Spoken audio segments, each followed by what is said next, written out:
You can reach me by caravan. Now 19, 34 massive tracks with the stunning Olita Adams, Robert Palmer, Seal, Stevie B, Free, and Chris Ria. 34 top chart hits, including 6 number ones. Now that's what I call music.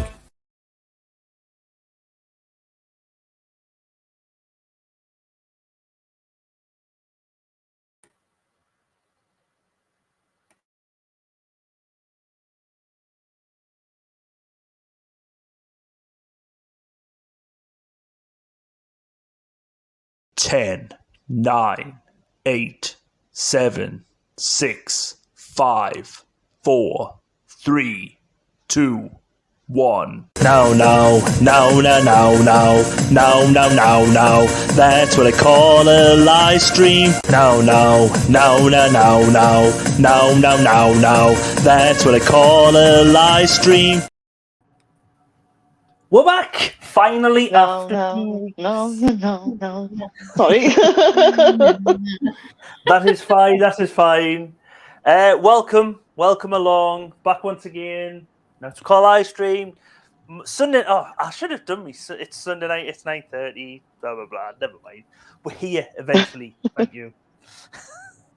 And back once again. I'm joined by these 3 lovely ladies: Sharon. Hello. Hi guys. Susan. Hello. And Leonie. Hello. Welcome. Hello. Welcome along. First off, I'll ask you, how have you found this? What this side? This just little. It's just Little it's downhill again. That's all I can say. Yeah. I personally think downhill from the last section, because the last section has some real dire stuff in it. This is kind of the meh section. It's kind of like there's nothing I really detest or hate that much, but there's nothing. There's 1 or 2 that I kind of like, but there's nothing amazingly good in it. The first section was so brilliant. The rest of this pales into insignificance, really. Quite painful doing homework this afternoon. Leonie? I would say there's a couple of really good songs. Yeah. And then a couple of good songs, and then the rest of it is kind of. Yeah, a couple, as in 2. Yes. 2. Well, 1, 2. Well, do you love it all, Neil? Is that what you're going to say? No, definitely not. I thought you were going to start singing again. No. No.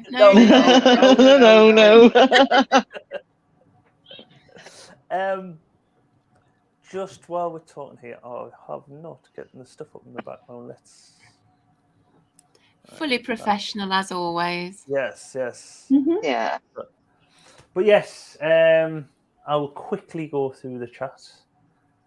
Susan was first in. Where's Nia? Trying to beat Nia, but I wasn't trying to beat Nia. I put that comment at about 9:15 or something. I thought Nia was well in earlier before that, but she's not. She's disappeared off doing things. Yeah. I wanted to wish her a happy birthday for this week, but she's not here to hear me. Well, she could be watching it back, so if you are, happy birthday. Yes. Yeah, happy birthday if you do watch back. And Sharon was here, speaking Spanish. Maybe influenced by one of the songs later on. Even though Simon's not here, he's got an early start. Simon's a baker, I've just found out, so that's why he's got to start in the morning. Yes, but he's going to watch the replay after work, and I have getting his best and worst. So if you can't make it, and you organise like Simon, you can send a note in why you're not going to be here. I'll accept your vote as well. You're going to be doing the register next week. Yeah, I know. Nothing but yes, exactly. Sharon, I couldn't reiterate that point more. Yes, I've got them. Porky, welcome along. Hope you're well too, and welcome along, Makamula. And he says there's a few good ones, but a lot of naff ones this week as well. So yeah, I agree there. That sums it up. Yeah. Mm-hmm. So let's screen share. Make sure nothing as bad as the stonk, though. We have don't forget the audio, Neil. Yes. So share entire screen. That's the one. Share system audio. Share. Share. You've left a comment on the screen. Yeah. Oh, right. Hide that. Yeah. Thank you. Right. What did you Let's. do without us, man? I know. I'll be lost. I'll be lost. You'd be Right. lost. So as we've been saying, we're finally the last part of 1990. Now 19 from 1991. We're looking at. So start off where we basically left off last week with Bill Medley, but this time I don't know what his partner's called in this. But the right. Which one's Bill Medley? Bobby Bill Hatfield. Bill, One with the darker hair. Right. Okay. This one. Yeah, Not that one. This one. The other one is called Bobby Hatfield. Yes. Bill Medley's the one who talks down here, and because that's why I asked, because I did my homework. Sorry, go on, Lainey. I was just going to say the one who just has dark eye sockets. Yes, empty eye sockets. Very, very scary eye sockets. Well, when I did my homework this afternoon, I was listening to this and I wrote out how deep is his voice. Oh my God, so deep. Deep voice and deep eyes. Well, the research, I think I got carried away with this one because I ended up doing 4, 5. Jesus Christ. It goes over 6 pages. Oh my God. Oh my God. Took yourself here till midnight. Welcome to the life story of the Righteous Brothers. Is that what you're doing? Macamulli just said, "Dear teacher, please excuse Simon this week as he's playing with his bops." That's a good excuse as any to miss this week. So this was wrote by Phil Spector, Barry Mann and Cynthia Well, and first recorded by the Righteous Brothers in '64. However, in 1965, when it reached the British shores, it had a rival in Cilla Black. Cilla Black recorded at the same time, and she reached number 2 at that time. What, the same song? The same exact song. She'd cut a bit off the end because the Righteous Brothers, when they first released it, they thought it was too long, so it was condensed down a bit. Is it just me? But how did Cilla Black ever have a singing career? Her voice was awful. I can't bear her voice.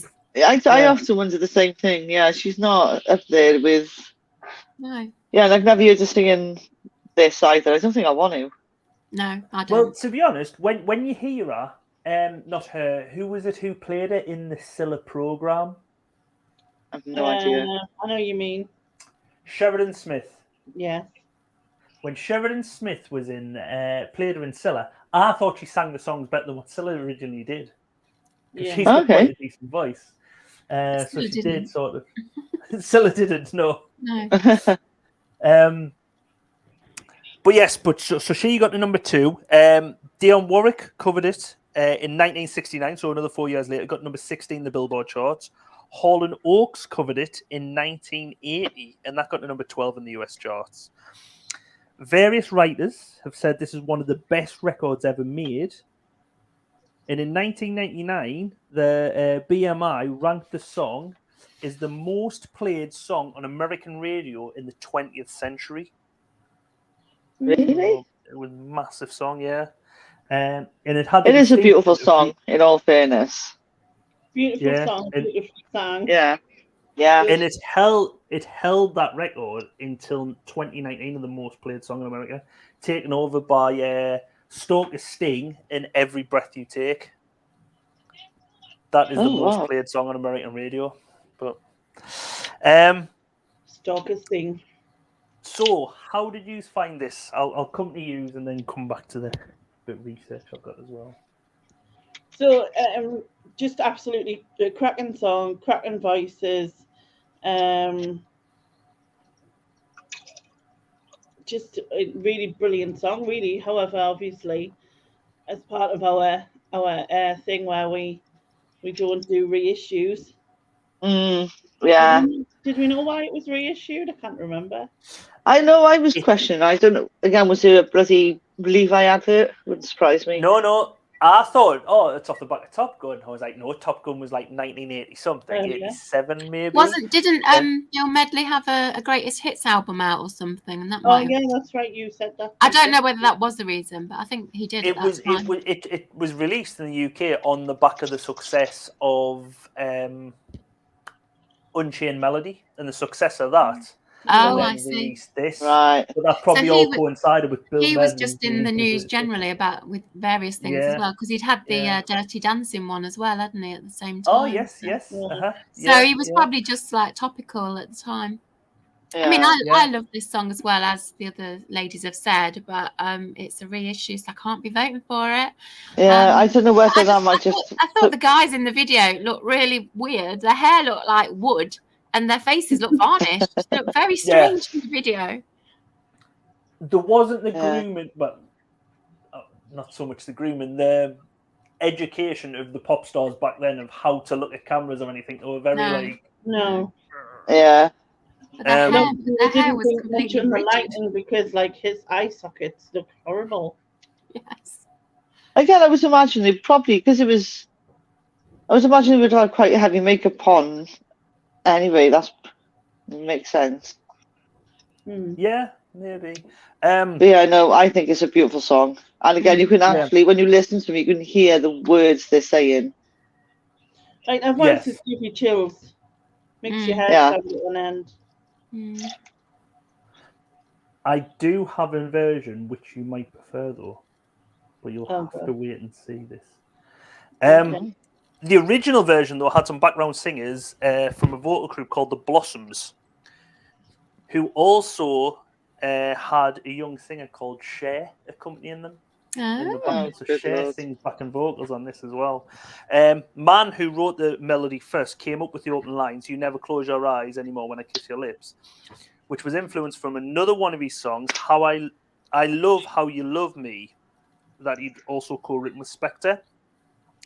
And "I love how your eyes close whenever you kiss me." So it's sort of just like, that's sort of a good line. I'll rewrite it for this. But the "You've Lost That Love and Feeling" was just a dummy line. And they were just putting it in, like they thought, we'll get the melody together, we'll put something in there. And that was just a dummy line. "You've lost that love and feeling. We'll replace it with something else later on." But then they were like, actually, we quite like that, especially Phil Spector, who says, "I don't want to change it out." And also, Phil Spector, he come in later on in the writing, and that's, "Whoa, now you're gone, gone, gone, whoa, whoa." Is that all he wrote? Whoa, whoa, whoa, wow. He added that, I think. Whoa, He's whoa, the only one who liked it. The other ones wanted to replace it, surprisingly. Yeah. Even though Bill Medley was interested in this, he had doubts because he thought the song was too long, because it was quite long for his song back in the day. It's not like Queen at the end of this album where it's like 6 minutes long or whatever. But it was about 4 minutes. I always thought records were quite long back in the day anyway. No, I think they were much shorter. More like especially 2 to 3 minutes. 2 to 3 minutes. especially in America, where they want a song and then an advert, song then an advert, song. Right. An advert, it's quite heavy over there. They only wanted a 2 minute song, so they thought it wouldn't get airplay. But when Cilla Black's version come over here, obviously they shortened it. But Andrew Long Oldman, who was part of the record company, actually took an advert out in Melody Maker, promoting, not as like an advert, just say, "Oh, by the Righteous Brothers, this is a brilliant song," just basically going, "You shouldn't buy that one, blah blah blah." He said, "This is not a commercial again. It's taken as something that must be said about this great new Phil Spector record, the Righteous Brothers singing the 'You've Lost That Love and Feeling.' Already in the American top 10, this is Spector's greatest production, the last word in tomorrow's sound today, exposing the overall mediocrity of the music industry." So he was basically having a go at Cilla Black's challenge for it, and it did work because the Righteous Brothers did end up getting to number 1 with "You've Lost That Love and Feeling." I don't know if it was just over Scylla, but Scylla only got to number 2. Brian Wilson, after he heard the song, he said it was the greatest record he ever heard, and he was ready to quit the music business, but he was inspired to write again after listening to this. So the Beach Boys done that. So yes. But yeah, number 1, US and America. It was the 26th best-selling song of 1965 in the UK. It was re-released in 1969 over here as well, possibly on the back of Dionne Warwick releasing hers. In the US, they released this again. It got to number 10. And in 1991, when we were talking about, it got to number 3. So it's still charted quite well. Let's have a look down. Like I say, it's been recorded by numerous other artists. Roberta Flack and Donny Hathaway recorded in 1971. It was recorded for the Australian audience by Long John Baldry, who was a country singer who had great success. And other versions have included Joan Baez, Nancy Sinatra. Is it Baez? Well, that's how I've heard it before, Joan Baez. Joan Baez, right? Joan Baez, not John. Thank you very much. Nancy Sinatra, Elvis Presley in 1970, Barbara Fairfield, Terry Savalas done it as a follow-up. No way. It was the follow-up to his 1975 number 1 single, "If." The Human League in 1979 for the synth pop version. Carol Baker took the song to number 7 in the country charts in Canada. But yeah, it did see a big resurgence. And it's one of the things what reminds me of is when Tom Cruise and Goose singing in the bar trying to impress Kelly McGillis. Now, for me, I've never seen that film. Yeah. Well, I don't know if you will be happy with these two where he comes over. I don't know if a lot of the women in the background here seem quite impressed and they're making more gooey eyes at these two rather than her. But that's one of the things. The other thing it reminds me of is Paul McShane's, Paul Shane's singing it on Pebble Mill. Pebble Mill. So here he is here singing on Pebble Mill with his. I think I've seen this. With the leather trousers, right? It is so bad, it is brilliant, right? Yeah. For one, this is cringeworthy.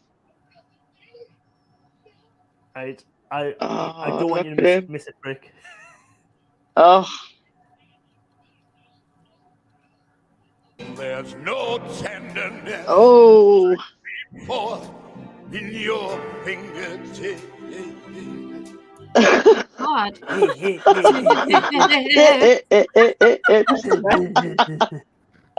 Oh my God. Porky's just said, Elvis done an Elvis version. Yes, he did. What did you say? Sorry, Laney? Did he have pins and needles? Oh my God. Singing quite bad. He had some backing singers. Now, they weren't the best neither. Oh my God. I don't know if they've just gone, oh, he hasn't got any backing singers, right? I like singing on the karaoke. Right, you can do, just get changed in that black costume, right? Just get your friend to come along. Come on, we'll get them in. Please. Yeah. It is like, and that's all they do as well, the dance moves. This, tap, tap, tap, for the full 100 minutes. For the full 3 minutes. 100. I don't want 100 minutes of this. No, you couldn't. I couldn't take that. Thanks, but the best about this is when Paul McShane does the baby, baby. Oh, go on. Baby, baby. Oh, God. Baby, baby. You're so right. It is so bad. It's good. It's like pub singer realm, isn't it? It's like, oh my God, you wouldn't be out of place down the local club. Does he sing? I would have gotten down on my knees for you, but I want to get up, so I'll see you. Yeah. That was awful. Better with Piggy and Gladys. Yes. Evening Stew as well. But yes, like I was watching with Mrs. and I forgot all about it now. It was the baby, and I was like, I'm positive this is what Paul Sheehan sang on Pebble Mill, and I typed in, and when she was watching, she was like, "Is this a parody or something?" And I went, "No, this is it." She went, "Shut up!" And I was like, "No," and she went, "Is it not a comedy show?" And I was like, "No, Pebble Mill used to be like an afternoon show like this morning." She was like, "Yeah, I remember." It's serious, and I was like, "Yes, it's serious." But yes, this. Baby, baby. Oh. Yeah, this definitely didn't get to number one. Stuart's just saying, I heard 3 members of the band died of embarrassment shortly after this broadcast.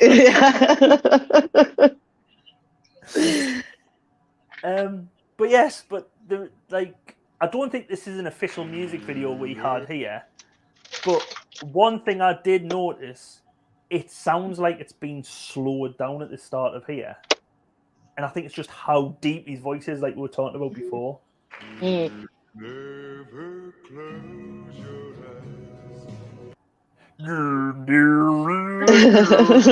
I think that's just how he sounds, unless it is like the tape bit is stretched, like, in the sound room. It just seemed to sound a bit like, when Freddie Starr used to do that. Oh, Freddie Starr, yeah. Yes. It just sounds a bit like that.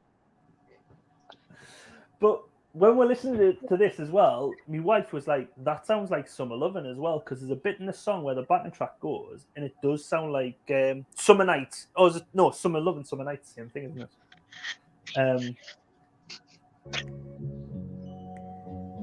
Yeah. Oh, yeah. Yeah, it does sound like Summer Lovin'. Yeah. That's exactly Eleni. Summer Lovin'. Yeah. But yeah, totally. Look at that hair. Baby, baby!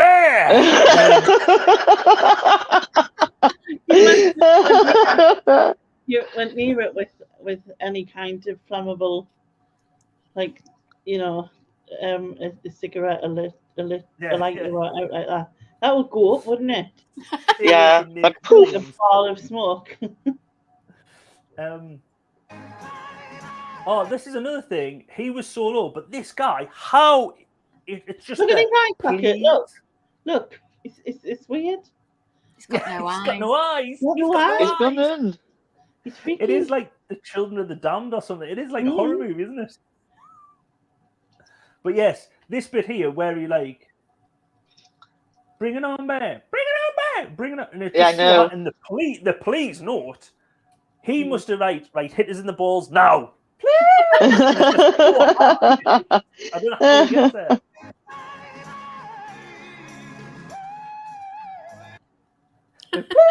It's just unbelievable. But it's a class song. It is a really good tune. Yeah. But yes, really good song.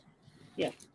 See, I think again for me, even though Susan and Lainey, they hate the re-releases, I think it could be a contender because I think it definitely is a contender. I don't hate the re-releases. It's always good to hear these old classics, but this is a now album, and I'm only voting on the now. I'm not voting on then. Yeah. I'm voting on now. I mean, I know, like, back when this came out originally, there was no now albums, and I suppose if there had been, there would have been on it. You know what I mean? Yeah, that's true. Yeah. It's supposed to be on Now 60s as well. Yeah. Oh God, yeah. But yeah. So move from there, move to something which is now in 1991. So not now, yes. Now 1991. Seal and Crazy. Showing a bit of nipple there as well. A little bit of nip. This is a class tune. I love this. Yeah, definitely classic. Yeah, Brilliant song, brilliant voice. And also the fact that he had matching jacket with me. Oh, does he now? That's good taste. The long black leather jacket, I had one of them. Oh, did you? Yeah. You didn't go around in some leather, dungarees without a shirt on underneath, did you? No. No, I used to have a purple off-the-shoulder top that I used to wear, which was quite booby. We'll talk about that later. And then this Oh, will we know? Well, yeah. and then this like it was like they were fashionable at the time, and they had like layers in the skirt, but they were longer. Anyway, Like a rah-rah skirt almost. but it was kind of longer, and it sort of come back into fashion. And then I got this black leather jacket. I kind of was slightly gothish, I guess, but it wasn't, if you know what I mean. Goths before the goths were cool. Yeah. If they ever were cool. Yeah. Goths are never cool. They're wearing bloody leather jackets in the middle of summer. They're hot all the time. But yeah, this does remind me, though, of a BBC montage. I think I've mentioned it before when Don't Give Up, Peter Gabriel was on an album about 10 ago. That played Don't Give Up. There was also Barcelona with Freddie Mercury and the opera singing Wifey. And this, and it was like a montage of BBC. And it always reminds it was like Crazy, Don't Give Up, and then Barcelona, obviously. I think Barcelona might have started, went to Crazy, then Barcelona finished it, and it was just like, and it always sticks out. I think I used to watch that over and over, the montage thing. How many versions of, well, it's not versions because it's different songs, but like the name Crazy, because obviously you've got Sales Crazy, and then you've got Niles Barkley, which for some reason gets on my nerves. I like that. And then you've got what's her name?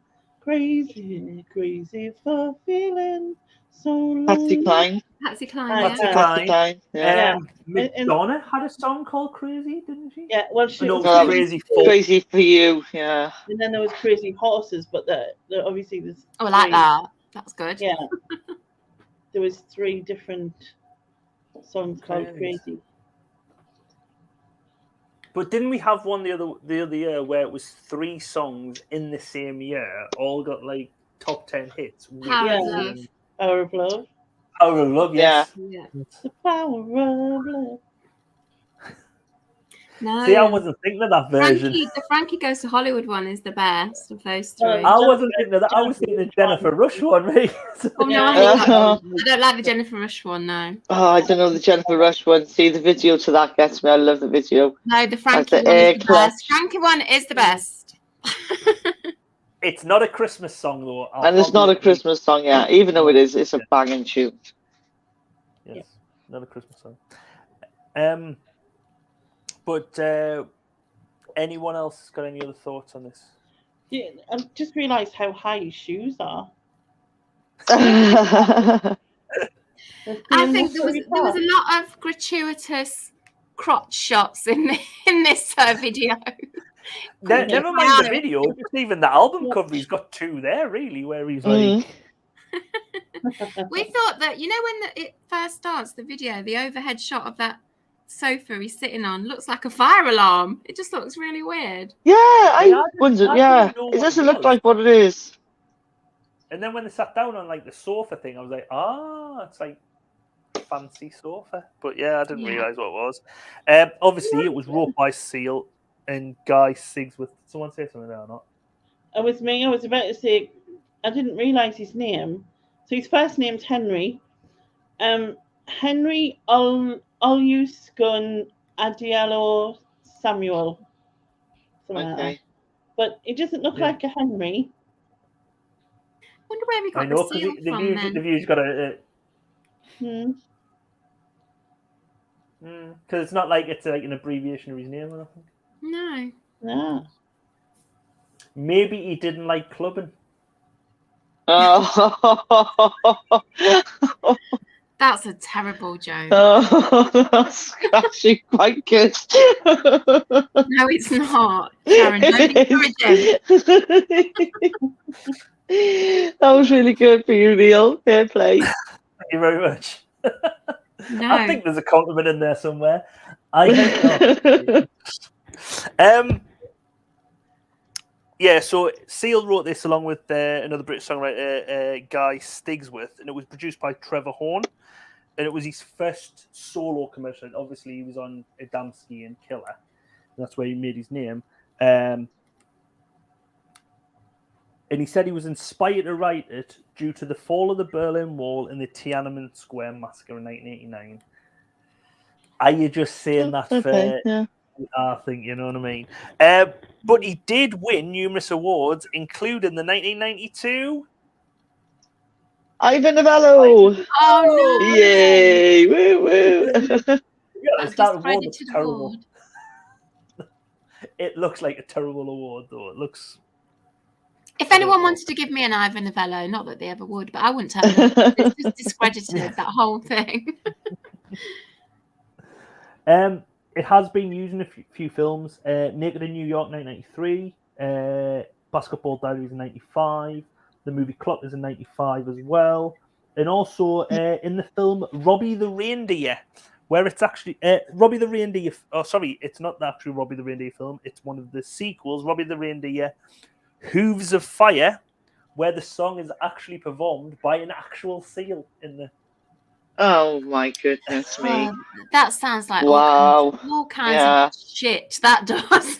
Yeah, that's something that you don't need to be like. What sequel is this? This is like number 9, Rudolph, number 9. No, Robbie, whatever his name was, Robbie the Reindeer.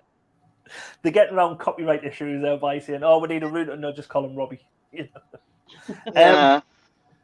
But yeah, the music video, like we said, starts off with Seal and some lasses running away from him. Running.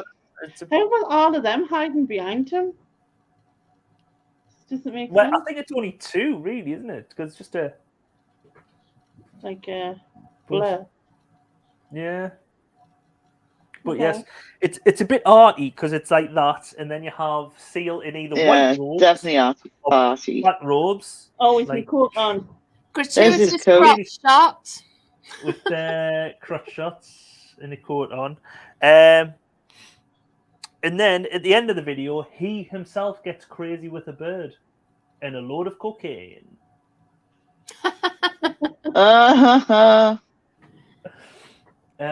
But yeah, that's that weird sofa we're talking about as well. It's a bit. Yeah. I don't know. Looks like a giant butt plug. What? I was going to say a dial on a radio, but yeah, giant butt plug if you want to. Yeah. I'll stay with fire alarm. It made it number 1 in Belgium, Europe, Netherlands, Sweden, and Switzerland. It only got number 2 in the UK, which I was surprised at. I thought it would have gotten number 1. Yeah. 30th bestseller in the UK in 1991, and the 75th bestseller in the US, where it also got number 7. It has been covered by other bands, surprisingly, including Talisman in 95, the Gimme Gimme Gimmes, who are like a punk cover band, who I know my brother-in-law, he's been to see them and he loves them. Alternative metal band, Mushroom Head. So just really obscure people have covered it then, because... In I don't want to hear any of those. Well, Alanis Morissette covered in 2005 for a Gap advert. It only got to number 65 in the UK, but it got to number 4, but not in the Hot 100, the bubbling under Hot 100 singles chart. Whatever that is, I do not know. Yeah, okay. So yes, but... God, you must have gone down the rabbit hole for that one. If you're bubbling under the Hot 100, you're not hot, are you? Yeah, well, you're 104. Yeah. If you're 4th in that chart, you're 104 because you're bubbling under. But yes. So move on to the next song. So there was 2. This song I have never heard.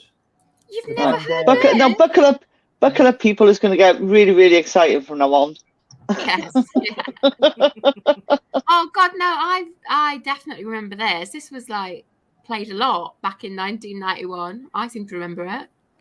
Oh, I don't remember at all. Never, did not recognise it. I had like a vague familiarity, but couldn't have told you anything about it. Where is the purpose in your life? I really know it. So I think it means a lot to me. In this song. No, I like this song. She's got a beautiful voice, the singer. Yeah, well, I said I've never heard of it, but I do quite like it. In the beginning of the song, actually reminds me a bit of "Here's Where the Story Ends" by either Tin Out or the Sundays. Oh yeah, but it's either one of them two.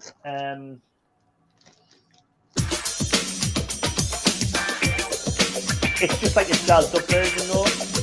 Yeah, Euro speak. Like... We're gonna step on you again. Oh, that's what I hear that. I can hear that. Yeah. Yeah. Oh, see, for me, it's the Oh, hold on. Let us listen to it again, because every time I play it, out there. Hold on. No, I've lost it again. You're twisting my melon, man. Stop it. Places. Where are they as well? Are they in like a bus station? No, I can only hear "Step On" now from that. Twisting my melon. Oh, man. can you? Yeah. Yeah, I think they're in some kind of bus station or train station. Yeah. It's like a bus station. Yeah, like bus station, train station, like waiting room in America, isn't it? It's not in America. Yeah. It's in the UK, because the most interesting part of this video, which is very bland, is the chocolate machine. And we were looking at, we were trying to work out what chocolates were in there that no longer. Do you know, weirdly, Sue, so we haven't done I done my own homework this week, and I actually wrote bland. Bland, meh. That's kind of ironic that you said it was also bland. It is a boring It video. is bland. The chocolate machine was fascinating, because the bars all looked a lot bigger than they do now. We paused it and we were like, oh, look, there's a Spira. Curly whirly. Yeah, there's a Spira. I noticed the Spira as well, because to be honest, I did exactly the same, but I was just like, there's a Spira in there, but everything else is a boost. A fudge. Caramel. A fudge. So I wonder where it was filmed then. I don't know. I thought it was America. Maybe I just thought it was Americans too. No, those chocolates weren't in America then. Definitely not. Oh, right. That was that was definitely a British waiting room. As well, though, in the thing, the opening lines of this song, like you've just said, where is the purpose in your life? What a lovely voice. I think she's got a great voice. Reminds me of the lines in Rosala's "Everyone's Free" from this year as well. Holy crap! That's the same song. Which came first?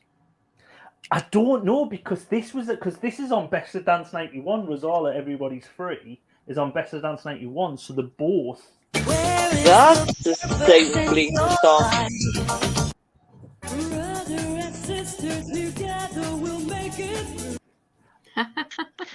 Wow. I don't know how you hear these similarities. That's amazing. You change it in that slightly, and that's how. Yeah, they've changed the note, and it's the same with what we've seen already on this album with One Direction and what you call them. Should I Stay or Should I? The Clash. Yeah, it's like them. Like we say, it was filmed in a train station here. There's the candy machine. The vending machine, yeah. See, I think it looks American to me, though. I don't know. Yeah, to me it looks American as well. No. That chocolate was not American. You'd see M&Ms and things in there if it was America. Yeah, and Hershey's probably. I can't think of anywhere in Britain that would be that big. No. Do you know what I'm saying as well? It seems. There's lots of big bus stations and train stations. I don't know, unless somebody knows. This video is very nostalgic for me, because in 1991 I was traveling a lot by train, and when I was listening to this and watching it, I've not thought of this song for so long, but I do remember it. It gave me a big nostalgia feeling watching it, and yeah, just because of the train stations, because I spent a lot of time sitting in train stations. Makamura just said they were the Communards backing singers. Yes, we looked them up. Yeah. Stevens just said there was Bourneville chocolate not available in the USA. See, I knew I was right. I'd be curious to know where this is. That's mental, that. But yeah, It might not be a real station though, but yeah. it's What like I do appreciate yeah. though is Ethel not. and Beryl's cameo on his. I don't know if you noticed them. Who? Oh, sorry, I've skipped ahead. Sorry. This part of the film. Sorry, I've just totally missed this line out. There is a part of the film. It just feels like you're staring at someone. Do you know when you stare at someone and they go, and they notice you? There's a woman in this where it does feel like, oh crap, she's just caught us staring. This bit here, oh shit, just look away. Just I'm not really staring at you. But just that bit's really, obviously, you're meant to be people watching and. Look away quickly. You're British. Don't look away. At me. It's just like, oh, damn it. I wasn't looking at you. I was looking beyond you. But yes, like Ethel and Beryl. I don't know if you noticed these two deers in here. Oh yes, did you see our Martin? You comes out next to me. Yes, our Martin. But it also brings us on our first lookalikes. We have two, not just one. I have got one and one which has been donated. So the first one is this one. Who is this lookalike? I want to say Nick Jules. Just because there's a running joke of like, how old you look. I can feel the burn. No, I will go. Can I say Nick Hills? Can I say Nick Hills as well, please? You'll never know. You'll never know. Well, you've said his name 3 times now, or is that Depeche Mode? Yeah, he'll appear. Depeche Mode, Depeche Mode. Nick is in the chat. But yes, the guy in Breaking Bad. Oh, it's not the guy in Breaking Bad. I can see where you're coming no from. idea. It's not giving me any suggestions or ideas. Still seeing Nick in his shirt. I don't know. He has appeared in films, but he's not known for films. What's he known for? He's appeared in a lot. He's known for comic books. Comic books? Stan Lee, yes. I can totally fucking see it. Yeah, like Stan Lee, absolutely. Yeah, I get it. That's an old version. He always appears in all the well, he did before he died. Yeah. Before he died, yeah. Because at first I was like, is that Stan Lee? But I don't think it was. I doubt it. On a Banderas video. Yeah, and the other one was this guy. Now, it got me, and I'm glad Susan passed this on to me because but it wasn't my idea. It was Stall 69 Stephen. He came up with this one just before anyone says anything. Yeah, you know who I was thinking of, and I think he was, and it's probably nothing like him but you know the James Bond where there was the bad guy called Jaws. Oh yeah. No. I got that vibe from him, and I haven't seen it since I was a kid. Yeah, he had a much longer square face, didn't he? Yeah. There is a guy. I can see where you're going though with that. Yeah. There is a guy though, Laney, in Whitley Bay who is a Jaws lookalike. He's about 6'8" or whatever, but he's a Jaws lookalike and goes around all the conventions and everything and does the Jaws lookalikes. Yeah. It was in a local paper once. John Walters Stall's saying for the last guy, his mustache is too bushy for John Walters. He needs more of it. Because is John Walters the guy who done Hairspray originally? Yeah. Oh, Junie's apologies for lateness, Neil. I couldn't clone myself this week, so I've just finished watching Amanda's live now. Hope I'm not missing on it. You haven't missed much, but who is this guy look alike? Yeah, who is this? Missed most of the best stuff, though. I'm going to go with, I've just had it, I think I know who it is. It's one of Junie's exes. Oh, there's a lot of that now. Which one?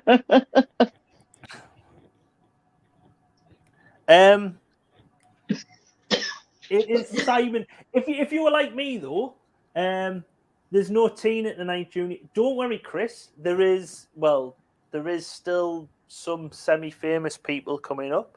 But do you know who this is? Semi-famous people. More Now famous album than Hannah. packed with semi-famous people. Junie's probably doing the same as me because she's going, "Fuck me, I recognise him." Now the thing is, I recognised this bloke when I was watching the video, and I was like, "It looks like him. He's off 4 weddings." I can't really do a lookalike and go, "Oh, it's him." But it's him. It's him off 4 weddings. A very distinguished British actor. That's who it is. But he's one of them actors who's in a lot of stuff, but you don't know his name. Exactly. That's what we were saying. Yeah. That's him off there. You know, do you know when you watch stuff like The Rig on Prime or Game of Thrones was notorious for it, where you would go, what's his name? It's such and such, isn't it? It's him. Yeah. I know him as he played Charles Dickens in an episode of Doctor Who with Christopher Eccleston as the Doctor. That's where I remember him from. He was also in Outlander, Lainey. Do you remember? He played the bloke who got his head chopped off. Only me and Lainey have ever watched Outlander. Is Outlander the one with the Scottish one? Yes, yeah. Is Outlander the Scottish one? Yes, it is, yeah. Sassenach, yes. Yeah. I've never seen it personally, but apologies Chris and to Rosie Julie Ramsey for saying Sassenach in an English accent. Sorry. Yeah, you should be well ashamed. Chris and Rosie Ramsey, they watch it, and Rosie Ramsey's obsessed with doing a Scottish accent and saying Sassenach. And that's the only reason I know what Sassenach said. Yeah, Junie's got it. Yes. Do you mean Simon Callow? Yes, it is Simon Callow. Well that's done. the looky likey, but looking like whether you're convinced that it is a looky likey, I don't know. I think it looks not convinced. I think it looks like him older. I do. I really do. Passing resemblance, yeah. I think it does look like him. Is Makamula already said Banderas was a female duo who was an offshot of the Communards. They were back in the other one didn't seem to do anything though. Like, she looked miserable. She sat there. Yeah, she looked miserable and sat there. And this was their biggest hit. It peaked at number 16 in the charts in March of '91.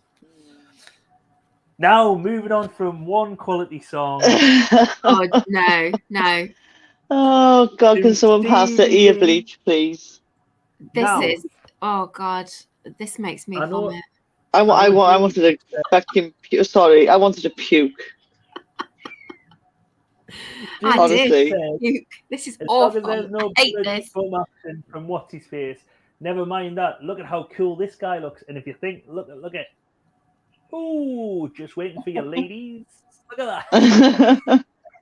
Oh, the hair as well. Look at it. Oh, isn't that the bloody same hair Shane what's his face had in the video? I swear to God. The big. Yeah. Oh, this was diabolical. The video, him, it just gave me the ick. You know what? You should get Stephen on here because he comes up with loads of good comments on when we do our homework. But I wrote down Stephen's comment when the video started in that real open, airy, big bedroom, like loft apartment, whatever it is. He said, "I feel like we've been in this room so many times." It's so derivative of so many other videos that we've seen before. Yeah. What did you say about our ears? Or on the one before? Oh, the one before. You've got to be very brave to have a haircut like that with those ears. Yeah. No, it was the girl from Banderas, the one who didn't do the singing. She had yeah. ears. Her, the dark-haired one. I never noticed that. There was a bit where she was close up and she, I didn't notice that. What are this one called the Postman song, right? Mm-hmm. It float at the moment because obviously you've got the strikes, and you wouldn't be waiting. It would be called the email song, the WhatsApp song, the text message. It would not be called the Postman song. But it is just such a cheese fest. Oh, it's not even cheese. I wouldn't even put it in the cheese category. Because cheese is nice, and this is this is just icky. It's just ugh.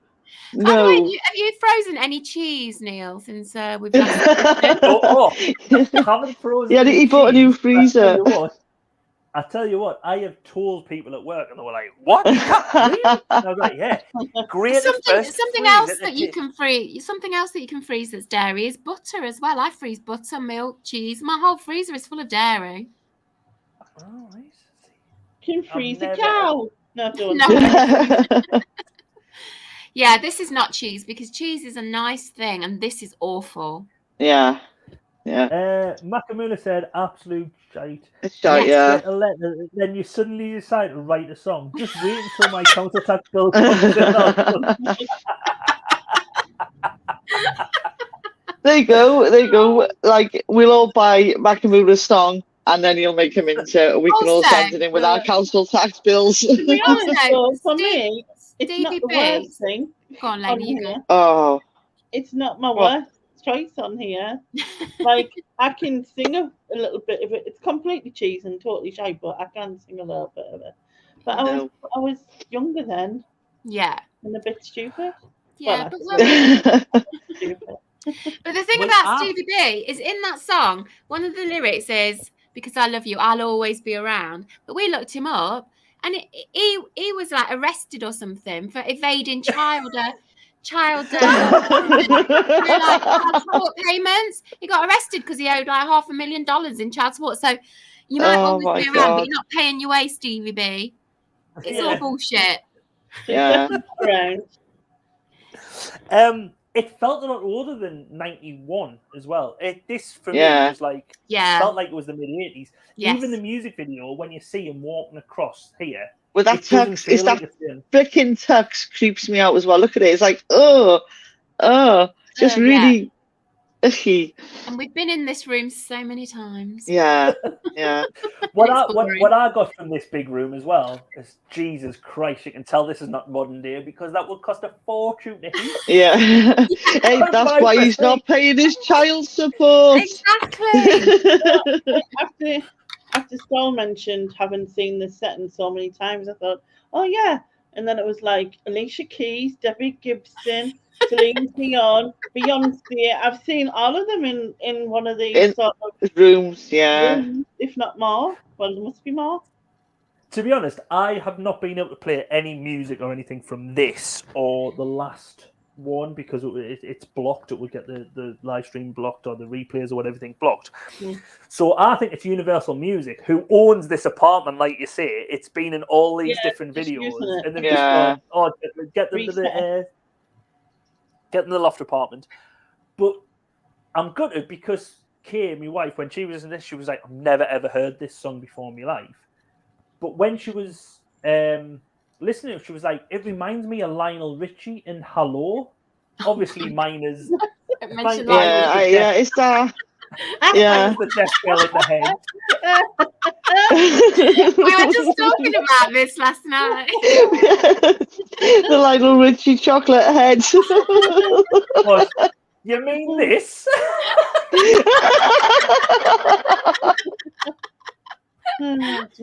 No. I said something about Lionel Richie's chocolate head, and it came out so racist. It's not racist, but it just sounded terrible when I said it.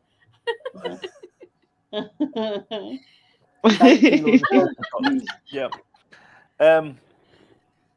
But yeah, another thing I noticed in his massive apartment here, he's got no couch to sit on neither. He's got a piano. What's that in the middle of the room? It's so impractical. A bed, a wardrobe, a piano. Yeah, it's not practical at all. But as well, you can imagine the dust in the corners of that as well. The dust bunnies would be like just breeding, wouldn't they? But but yes, it got.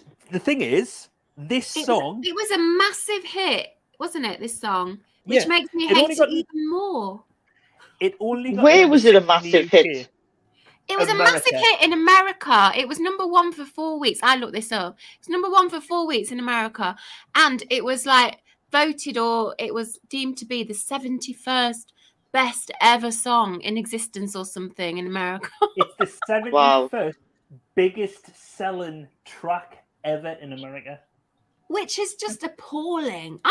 We were saying this last night. I can think of 70 better tracks than this right now. Yeah. Out of my head that I'm thinking. You just need to like pick 3 artists, like I said last night, which if you picked Queen and David Bowie and Beatles and the Beatles. Yeah, between the 3 of them, they've got 71 better tracks. Yeah, totally. Yeah. Just looking at this. I know. I want a Lionel Richie chocolate. He just loved himself in that video. Just Googled it. So Junie just Googled him. Stall saying, "Oh, Beyonce, pack your bag. Stevie B needs his apartment."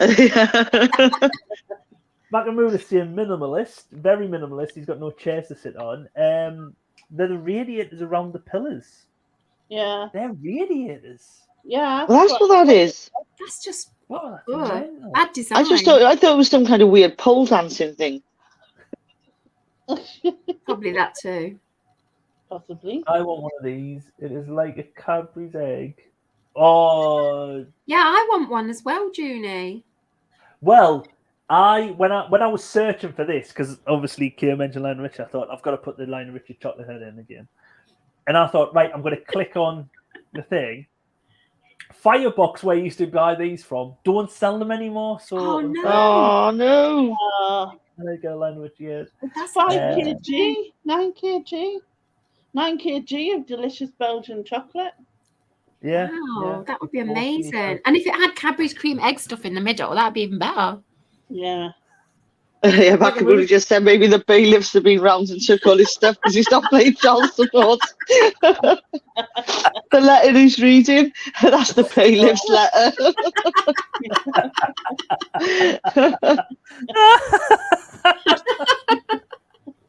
Yeah. Like we say, it was a massive hit. Because I Love You was also the first single from German trance group Groove Coverage. So there you go. They also covered another song which comes up later on. In 1991, Hong Kong singers Alex Toh and Hacken Lee covered it. Saxophonist Robert Elliott covered this song. German singer Ray Horton. And German disc jockey and electric pop producer Marco Albert, known as Mark O, covered this track in 2002. Yeah, again, another obscure bunch of people. Where the hell you get these from? Like, come on. Wikipedia, none we've ever heard of. I'm just trying to pad it up because there's nothing else I can find about. Let's move on to something better. Yeah, move on. Next, Neil. Next. With Auburn, how do you pronounce? I had asked auberge. How do you pronounce it? And what does it mean? Not aubergine, auberge. Auberge. We looked it up. We looked it up, and it means a little inn or something in France. A hostel, a little inn or shelter. Yeah. Well, it was like, Cinderella's castle in Disney. It means it's Cinderella. Oh, 2 seconds. Talk amongst yourselves. Okay, what did you say Cinderella was called? Auberge de Cendrillon. Auberge de Cendrillon. There you go. All right. So that means what does that mean in English? Cinderella's home. Well, I guess it's the same meaning then, because it's a little inn or hostelry in France. Hostel, shelter, a little building or something. Yeah. I ain't got a clue what this song's about, and I don't really know what the video is about either. But I really like it. Do you know what? The video just annoyed me. It annoyed the shit out of me. Did it? Yeah. Well. Yeah. Oh, wait, because I thought, it must mean home or something. Is this why they have this like little urchin, like this little street type urchin, like this little or whatever in it? But then the rest of the music video is just Chris Rea singing with this bloke cutting up guitars. Cutting up guitars, yeah. I mean, I wrote down on my thing. I put, "What is auberge? Why is there blue stuff in the video and everything's black and white? And why is the man sawing guitars? Why is there a strong man?" I mean, I don't know. Well, because he's doing a Neil special, isn't he? The Naked Truth and the light thing, wasn't it? He's actually like and he brings out a ball. It is a mime type. I just Mime time. Mime time, yeah. I put this is nuts, but I like it. Yeah, I agree. Yeah, I like the song's okay. I've got the song is okay, but the video's shite. I know. I think the song's Song for more than me. okay. I love this song. Oh. And I'd really forgotten it existed, but I do remember it. I really And It like is very Chris I've added Rea. it to my playlist because I really like it. I really like his voice as well. Oh, he's got a gorgeous voice. Yeah. And has Chris Rea got like a really weird moustache? Oh, did I just? Oh, is that just the thing he's holding? Oh, no, he's got a microphone there. It's not like a radio. Is that what it is? Yeah. Yeah. I couldn't when I was watching it. I couldn't quite see. I didn't realise he was from Borough. Yes. He always seems to sing about moving in cars or going home or something, because there's the Road to Hell, which is about the A19, which is the road to Middlesbrough. There's Driving Home for Christmas, and there's this, which he mentions about it a load of times. Well, it is that auberge thing. It's like there's only one place left to go. Auberge. It's like somewhere welcoming, isn't it? Kind of a welcoming place. Driving yourself crazy. Yeah. Makamula says he likes Chris Rea's songs. Junie says she used to play in a car a lot back in the day. And Stahl's saying when he was cutting up the guitars, I expected someone to ask, "Is it cake?" Is it cake? Yeah, it's well weird the whole guitar thing. Program where they make cakes and you've got to guess if it's a cake or the real object. Yeah, I've seen that on Netflix. Ah, right. Cake, yeah. But yeah, I It's really a bit meh for me though. Oh no! Yeah, it was again. I this one didn't offend me as much as some of the couple before. Yeah, it is very Chris Rea. You can tell it's Chris Rea. Yeah. But again, there's a better Chris Rea songs. I would happily listen to it again, even though I have no clue what it was about. The music video as well, like we say, we've got a Can lady who was in it. Yeah. And then we've got, is it Oliver Hardy? Like the bank manager or someone. Oh, bank manager, yeah. A chef, a horsey lady. It was just like mental. Yeah. Random people, yeah. Yeah. Yeah, as Stahl said, in the context of this section of this album, this is a banging tune. Because there's not much to compare with. No, I wouldn't say it was a banging tune. It's better than the other tunes. Well, that's what I mean in terms of. Yeah, but it's not a banger. It's definitely. It's up there, isn't it? Yeah.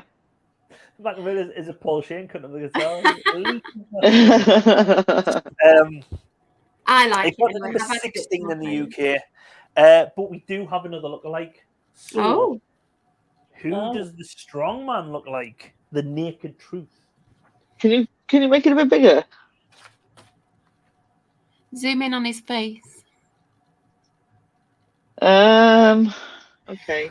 Paul Hollywood. Not Paul. That's the only one who just came into.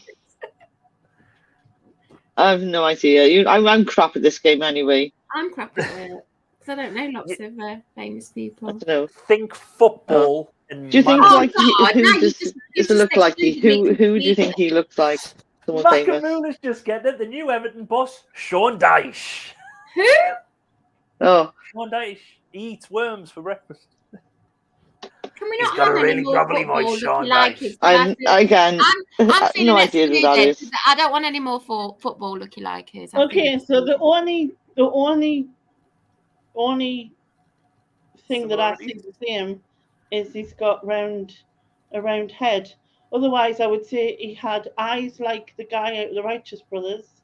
And a nose like the child catcher. Yeah, he looks like he looks like a WWF wrestler as well. Yeah, I thought he was a wrestler first, but then he started doing the strongman stuff. So, yeah. Both Junie and Stahl saying this kid looks familiar. No, he doesn't to me. No. She's probably been in the Bill or Holby City or something casually later on. We'll find out it's someone who's won an Oscar. But yes, that is that. And we get on to Chris Isaac, the happy song of Blue Hotel. Blue Hotel. Yeah. This is very Buddy Holly. Oh, I thought it was very Elvis-y. And a little bit of Elvis, but very Buddy Holly, I thought. Like, And again, I know it's this but one is the one I didn't hate. I quite like this one when I listen to it. I wouldn't say I hated it, but and I really do like his voice, but it's not for me.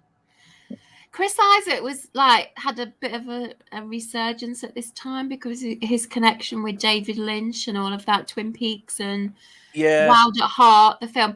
But this is nothing compared to that Wicked Game song. Oh gosh, yeah. Because that Wicked Game is just a banger. Yeah. But this one is a bit meh for me. I mean, I'm not keen on that Elvis-y voice of his, but Wicked Game was amazing, but not this. Well, is this a re-release as well? Yes. Yes. I wrote I it thought down so. because of his resurgence or his sort of fame at the time that came out. Yeah. It originally come around in 1987, Blue Hotel, but only got number 100 in the UK charts. Wow. 89, Wicked Games come out, which was 6th in the US and 10th in the UK. And then, like you say, he had a resurgence. So 1991, he got to 17 with this track. But for the guitar bit in it reminds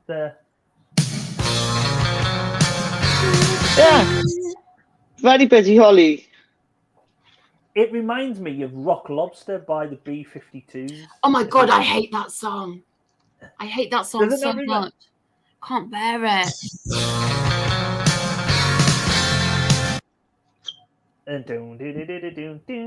Rock Lobster. Don't sing Rock Lobster. That's awful, that song. I'll go Paul Sheehan, then I know you. Viva baby! Oh my God. I see what you never mean. Do that again. There, though, Sharon, but I'm thinking of his voice is very Elvis-y, but I get what you mean there. Yeah, no, I get what you're saying with the voice being Elvis. It also. I mean, the whole Chris Isaac thing is very throwback, anyway, isn't it? That was his shtick, I think really, the music wasn't it? video is very Elvis itself as well. I was going to say the fact it's called Blue Hotel as well. Yeah. Blue Hawaii. Yeah, Blue Hawaii, Blue Suede Shoes, Blue Hotel. Yeah, it's just very Elvis. It's actually an Elvis song, like Blue Hawaii and Heartbreak Hotel mixed together. Yeah. Makamula, I don't think's a fan. What did you say? Sorry. Blue Sweet Shoes, Blue Christmas. Yes, Christmas, Elvis had a lot of blue, didn't he? Yeah. Blue. If you fancy seeing Chris Isaac in the flesh, he's touring the UK this year. So there you go. Wow. I don't. Again, though, you just I would just listen to him on my Spotify. One song, that's all you need. Wicked Game, that's it. Wicked Game, exactly. So he comes on. I'm going to play you something new for just play a Wicked Game. It's just Wicked Games, fucking new stuff. Well done. I'm going to play you. Just do Wicked Games again. Wicked Games. That's it. That's it. Is that the one that goes? This Wicked Game. What? It goes. That did not sound like it, Lainey. Right, what are you singing? Oh my God. Lainey sounded like a werewolf. I'm doing it. Werewolf. No, it's not. It's not about werewolves. It's what a wicked game you play to make me feel that way. Yeah. That's the bit where it goes, That's never ending story. That's never ending story, lady. It's not. I just can't tune it. We're back on Nick Hill's trying to make his dog howl. It's Jeff howling that, isn't it? Lainey, get Wicked Game by Chris Isaac on your reactions channel. Do it. I'm sure. Oh, yeah. Yes, Helen Christensen. Yes. Oh yeah, in the video, yeah. Yes, because JLo took it off on one of her paid homage, shall we say, ripped it off in If You Had My Lovin', which is I'm perfectly happy for JLo to do that on the stage just in bikini bottoms. You're being sexist again, Nick. You're being sexist again, Neil. I'm not being sexist. I'm just saying. No, okay. Just checking. I agree with her artistic creativity there. Okay. Junie's saying he looks pretty rough these days. So. Well, he's 30 years older like the rest of us, so I bet he does. Yes. I don't think I don't know if I said Mac Miller's not a fan. Junie, Paddy McGuinness. Oh, that must have been the last one. With the what's it called? The Sean Dyche looked like Paddy McGuinness before it went blurry. But we'll move on to Free and All Right Now. Baby, it's all right now. I think everyone Again. agrees this is a tune. Yeah, it's a classic. It's a classic.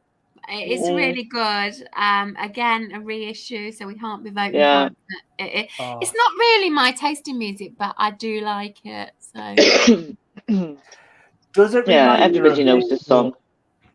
All I'm going to say is great to chew, even better to share. oh yeah, we looked this up as well. Yeah. Great to chew, even better to share. Now don't you wait. Let's move.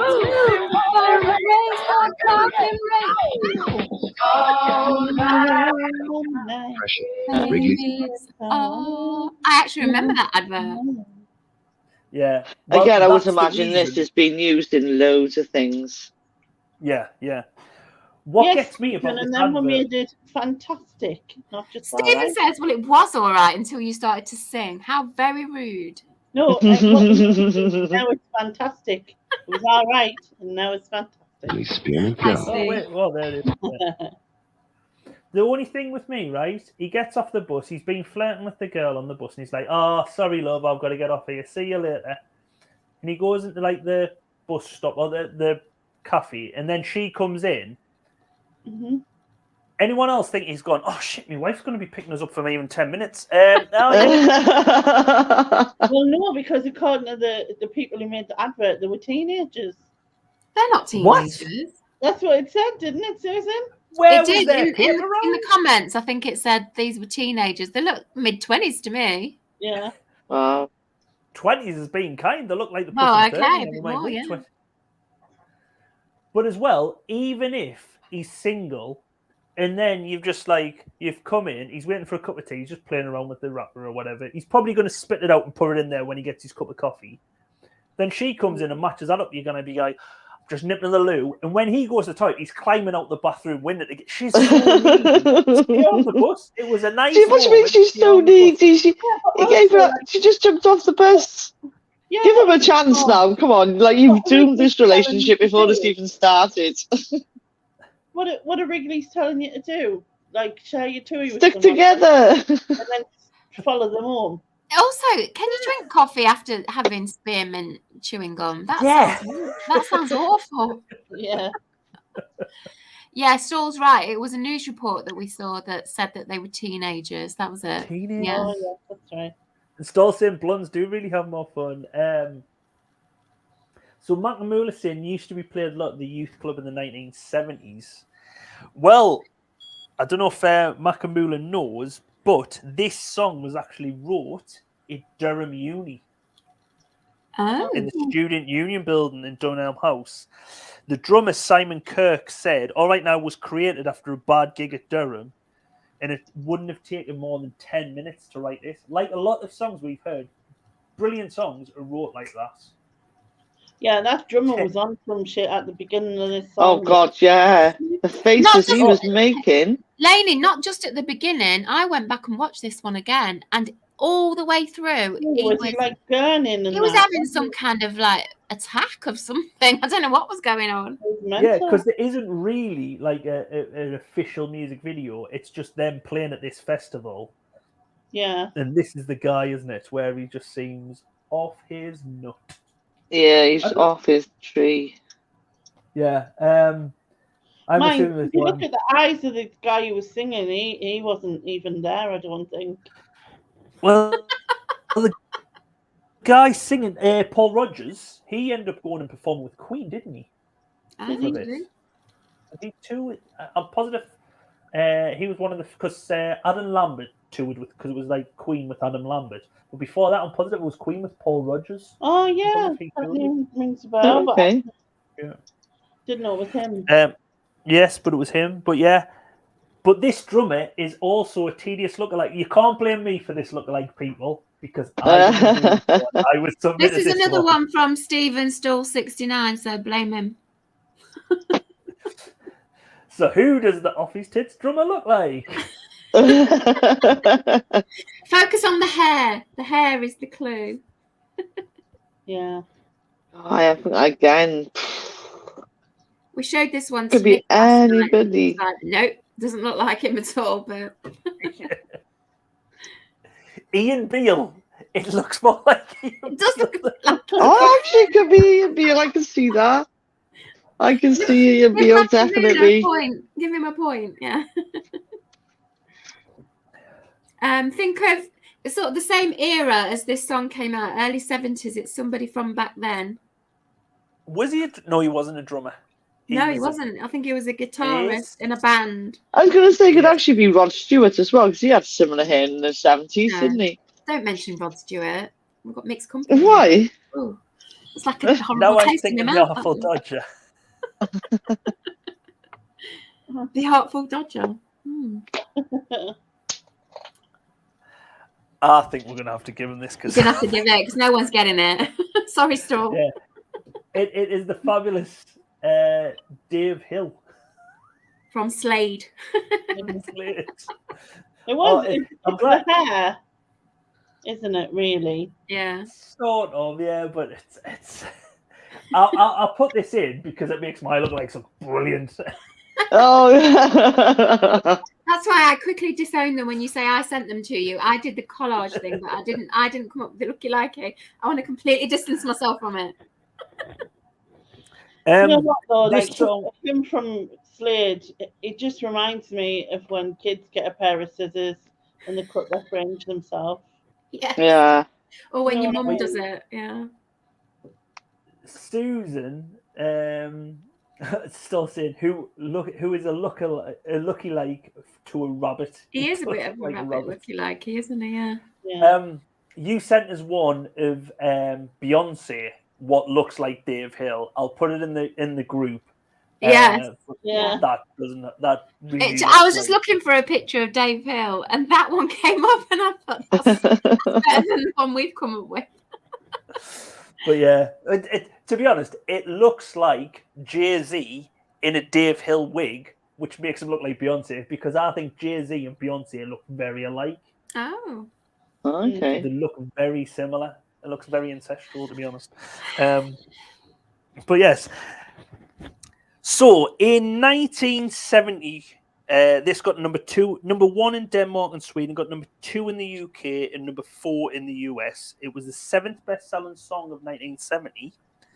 In 1973, it was re-released and it reached number 15 in the UK charts. But then in 1991, Bob Clearmountain remixed the song, and released it on the back of the advert, where it got to number 8 in the charts.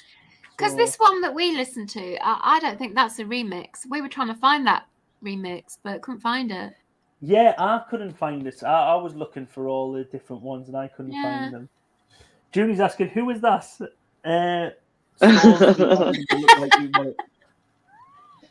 It's him out of Slade with the funny hair. Yeah. He looks like Beyonce. Stall says he's going to resign as a looky like moderator. But don't, Stall. You came up with the best one ever last week. You know, you just got to up your game a bit. Yeah, yeah. You've got to take the rough with the smooth. Trust The us. thing is, right? Sometimes they do not. In Neil's level of where it's at, so you know, your game level is fine. Yeah. The bar is set really low anyway. That's true. Yeah. Oh, it's the drummer of Free, which we're The covering song we're now. reviewing right now, yeah. Yeah. Off his So- head in the video. It has been covered by other bands, including Portuguese. He's the one for you, Sharon. You'll know these. Portuguese rock group GNR in 1992. Okay. Oh, yeah, okay. Yeah, I have all of their CDs. Yeah. Pepsi and Shirley covered it in 1987. Pepsi So, you know them. Yeah. Pepsi and Shirley. At least we know who Pepsi and Shirley are. You know who the last one is because Susan said she likes them. It's Rod Stewart, covered it in 1985 and reached Just number shut up with your 72 Rod in the US Stewart. chart. Mike Oldfield covered it in 1979, but my favourite one is also released in 1979, and it's a disco version of it by Witch Queen, like an evil witch. So Witch Queen. It's a disco version. It's on YouTube, so have a look at it. I'll post it in the group as well. Don't play it on normal speed though. Play it on 1.25 speed. It speeds it up a bit and makes it such a better song. Okay, all right, I'll go with that. I must have been watching something at 1.25 speed, and when I went, I was like, which group? I'll put this on. Watched it, and I was like, that's quite good. And then there's a bit I went, actually, have I still got this on 1.25? And I did. I slowed it down, but it sounded better sped up. So 1.25 speed, which group with All Right Now? Much better. All right. I'm rushing to listen to that later. Yeah.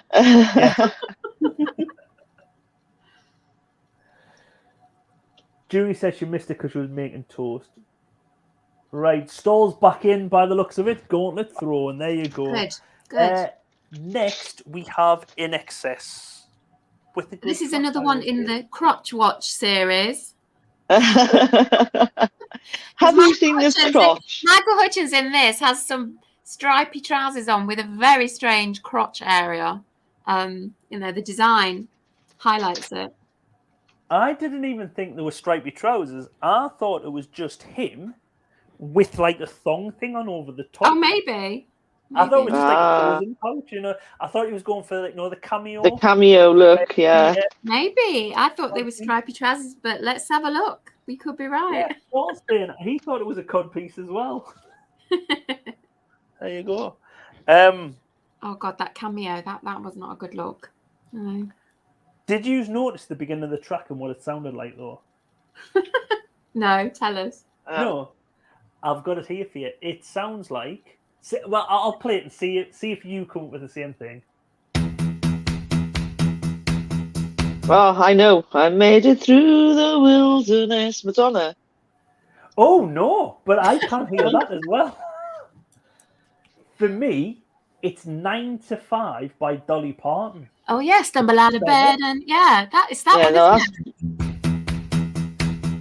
Stumble out of bed and up to the kitchen, pour myself a cup of ambition. I was thinking of something out of Dirty Dancing. The what, sorry? I was thinking of something out of Dirty Dancing. Dirty Dancing, right?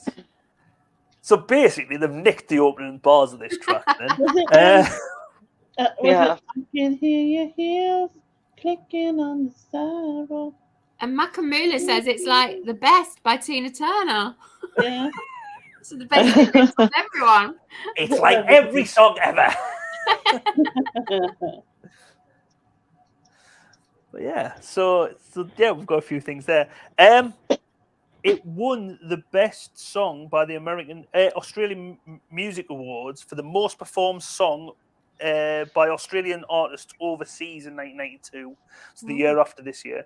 But I think In Excess, I think we've had it before, they seem to win every award by the Australian Music Awards. Yeah, I was going to say, because isn't like, it's just like, hang on, let me have a look at the list of Australian bands. It's not very long. No. There'll be these, Kylie, or Jason. Maybe you'll have Craig McLaughlin with Umo. Oh, what's the other one? Men at Work. Are they Australian? What about who did that 4 seasons in one day? I've forgotten that. Who did that? Oh, Crowded. Are they not from Crowded House? They're Australian, aren't they? Are they Australian? I don't know. I believe they are. I might be wrong there. I'll look them up just to be sure. But yeah, but you're all missing out Stephen Dennison. Gonna make you feel good. No. Yeah, they are Australian, Crowded House. Do you think Paul Shane took lessons from Stephen Dennis? It's the same kind of can you imagine them doing a duet? Baby! Yeah, oh. Oh yeah, Angry Anderson, as Porky's just pointed out. Nickelback not Canadian? Are Nickelback Canadian? I don't know. Yeah, I have no idea.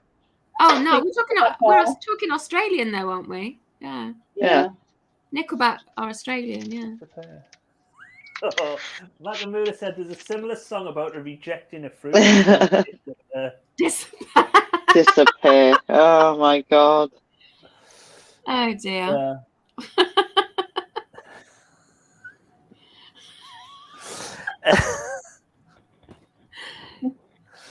So this song got to number 1 in the Canadian charts, number 21 in the UK charts, and number 8 in the US charts, where it was the 90th best-selling song of the year.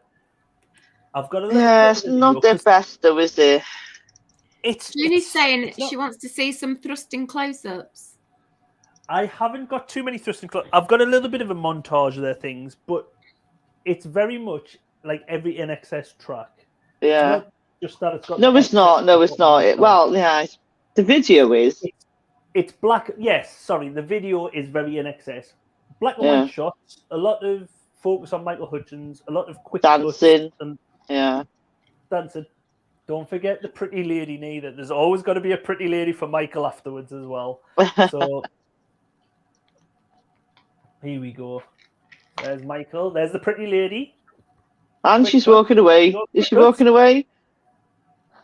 Quick cuts. I want to show them in their other trousers, though. I want to see if it's a codpiece or a stripe. What I'll have to do, I will get a photo and post it either on Facebook or Insta. I'll post a Michael Hutchinson crotch shot. I'll put it in the group. The crotch shot is going in the group. It's called Crotch Watch. Stephen Stoll came up with it. We were doing Crotch Watch last night on various people, yeah. I will see, Stoll, if I can come up with a theme song for us. Oh my goodness. Crotch Watch. Yeah, I think just don't do a mind time for it. No. I think he was shocked by our behaviour, saying that does women really do that? And then we said no, actually we don't. No. We're like what we usually do is like face, smile, and ass. I think. Bum watch, yeah. Bum watch. Yeah, that we decided on that. But sure. Not when it's MC Hammer. Before you get no. Please not the MC Hammer picture again. MC Hammer. Just for scientific news research, Neil, can I see the it is Crotch Watch is coming to the Facebook group, so make sure you're over on Facebook group at Channel NEM. I can't believe I'm doing this. There's another Crotch Watch to come, people, so stay tuned. It looks like Liz McLaren from Atomic Kitten. It does a bit, actually, but she would have been very young at this point because she's around my age, so she would have been about 9. So it's not Natalie Imbruglia, but Natalie Imbruglia is another Australian artist, so we've named her. Yeah, we've forgotten Natalie Imbruglia. Oh, obviously as well. Rolf Harris, he had some big hits as well. Oh, no. Moving on. Moving on to mention that name. Holly Valance, also Australian. Holly Valance. Oh, yeah, I think so. Yeah. Holly Danny Minogue as well. There's Danny so much talent coming out of Australia. The Alessi twins. Who? Stephen Dennis twins. Stephen Dennis. Gonna be confused. Yeah, but Stephen Dennis was Caroline and Christina. Can you not remember the Alessi twins? No. He was married to one of them and then had an affair with the other one. I mean, you've got to type me. Just mix it up a bit. I'm looking up the Alessi twins, and they do not look familiar to me at all. Yeah. They look familiar to each other because the twins, the actual twins. Oh my god! Oh, were they in Neighbours? Were they in Neighbours? Yeah. Oh, I must have stopped. Oh right, I'm with you. Wow. They used to live, and Stephen Dennis was married to one of them, and then had the family. Oh, okay. I only watched it for a brief period in the late 80s. So my father married twins. What, both of them? What?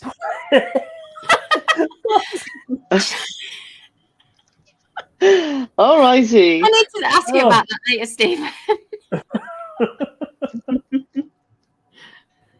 Is Keith Urban Australian? Yes, both. he is. Married to that actress woman. What's her name? Nicole Kidman. She's Australian as well. Oh, she's Australian, yeah. She doesn't sing though, does she? So she did have a hit with Robbie where the song. She did, didn't she? Oh God, that's a diabolical song. Awful, absolutely awful. Yeah. And I stand by my statement. She doesn't sing. What? Stall needs to write a book. Still definitely needs to write a book. Definitely. He did a vaudeville act with them. Stoll's parents are like amazing. This is. Oh. Right, I'm going to try and quickly move on to Belinda Carlisle and Summer Rain. But if you look at the album cover, it looks like Summer Rum with an umlaut or something above the end, doesn't it? It doesn't look like that says rain. Summer Rum. Summer Rum. Summer Ruin. Summer Ruin. Summer Ruin. Yeah. I don't know what people think of this song for, but for me, it's bleeding garbage. It's so boring, and the video is. I feel like I've seen that video before from Belinda Carlisle. It's the same as a video. Every video. Wait, a video. Yeah. At one point, she's singing in front of like a green screen because you can see on the outline where she's supposed to be a moping widow, and then the other one she's cuddling into Riley, and it's just. It's so boring. Dancing in the rain. But she definitely is the best Priscilla Presley lookalike. She just looks like her to me. And Malcolm says that. But we've said this before about Belinda. She's just Priscilla Presley. Yes. I just thought it's cheese. Oh, again, can you even put it in the cheese category? Shite. Cheese make it sounds like it's good, Lainey. It's not. It's just forgettable. Cheese is nothing. Again, all I've written is just meh. It's just meh. It's a meh. Meh. Yeah. Meh. Julie's come up with Delta Goodrum. There's another Australian. We've got an Australian Hall of Fame here, I think. So much talent out of that small island. Yeah. Small islands. This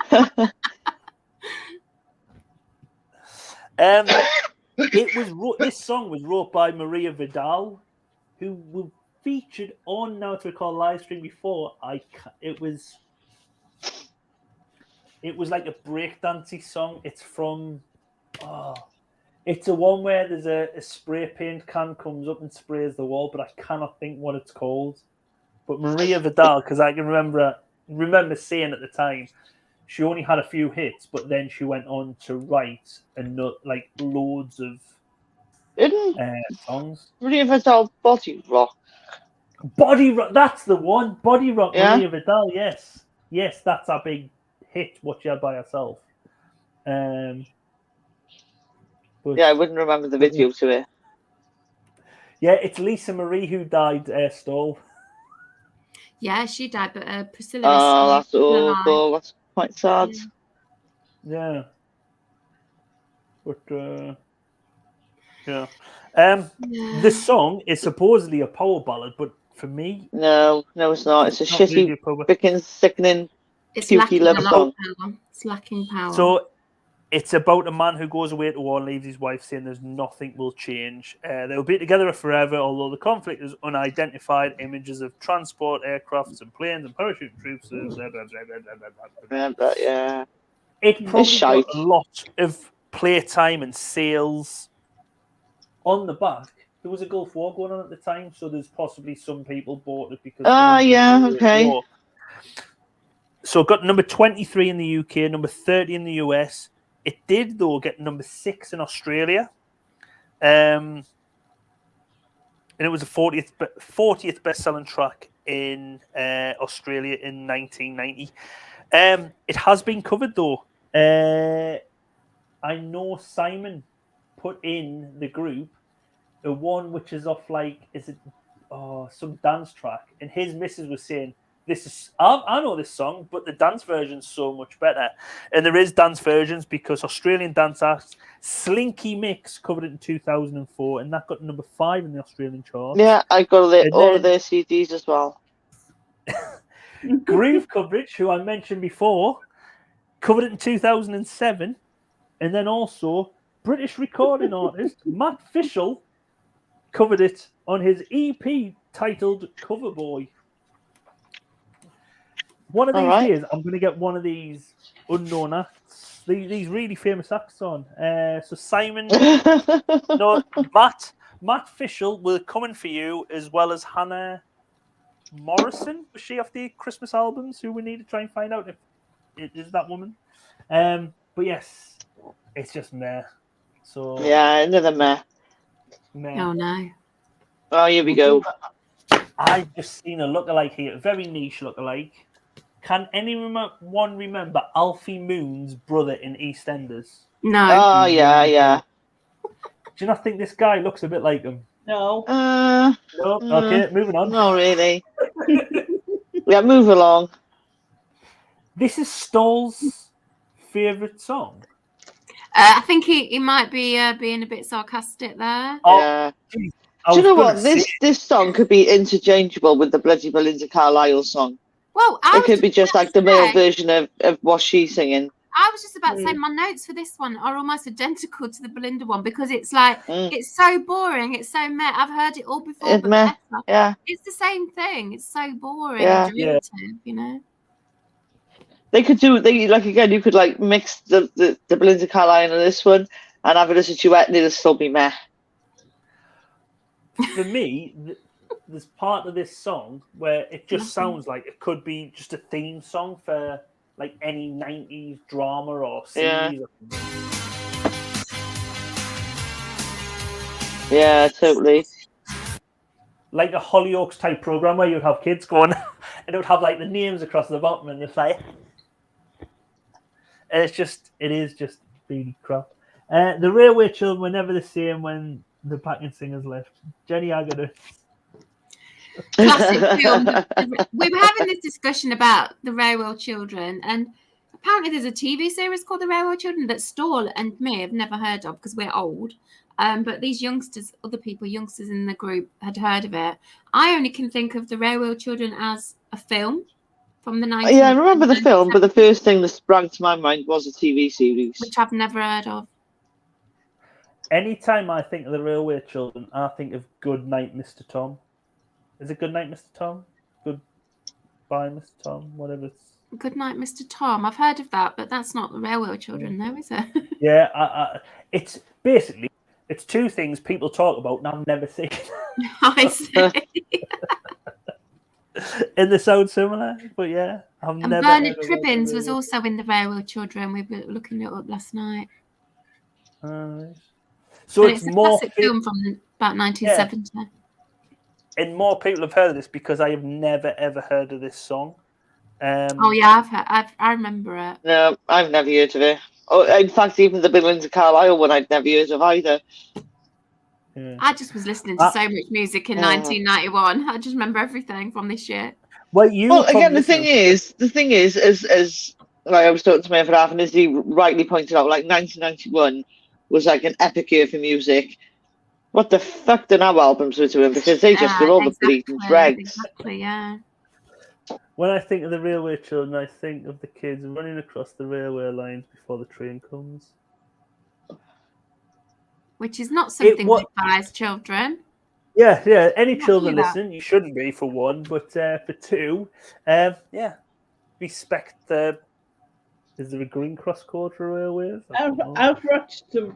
How can you have a bleeding green cross code for railways? You and I watched the Railway Children come back or something, return. Yeah, look both ways to see if a train's coming. The train's coming, yeah. Don't step on the electric lines or anything. Oh my goodness.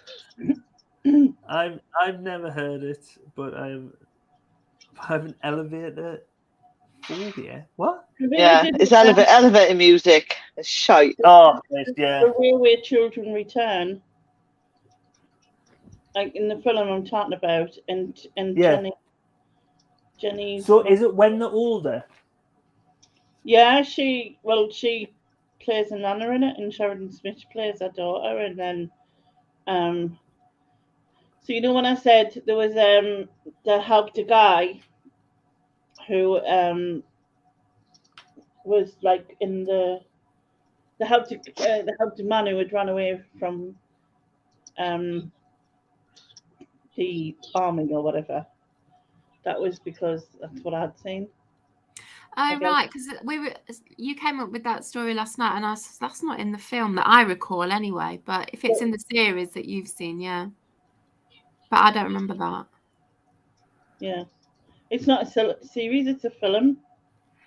Oh, I thought it was a TV series, you said. Or is that something completely different? Anyway, we're going off tracks here. Anyway, this is absolute shite, Yeah. Yeah. Getting back to Absolute garbage. the subject at hand, yeah. Yeah. The beginning of the song, though, sounds it reminds me of the Eagles.